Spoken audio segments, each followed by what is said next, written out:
அஜித்குமார் கொலை வழக்கு தொடர்பாக தற்போது சிபிஐ இறுதி குற்றப்பத்திரிகையை தாக்கல் செய்திருக்கிறது. மேலும் விவரங்களை எமது செய்தியாளர் மாரிச்சாமி வழங்க கேட்கலாம். வணக்கம் மாரிச்சாமி, இந்த குற்றப்பத்திரிகையில் என்னவெல்லாம் தெரிவிக்கப்பட்டிருக்கிறது? முழு விவரங்களை பதிவு பண்ணுங்க.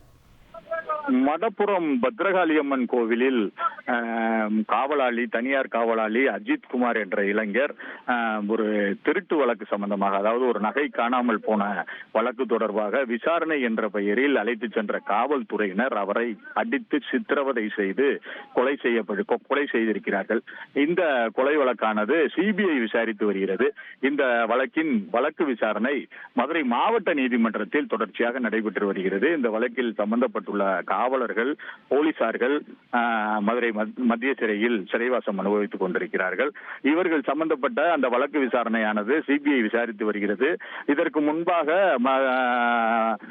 நீதிபதி அந்த வழக்கு விசாரணையை 80% வழக்கு விசாரணையை முடித்து சிபிஐ கையில் கொடுத்திருக்கிறார். சிபிஐயும் வழக்கை விசாரித்திருக்கிறார்கள். தொடர்ச்சியாக ஒரு 30 நாட்களுக்கு மேலாக அந்த வழக்கு விசாரணை நடந்து உள்ளது.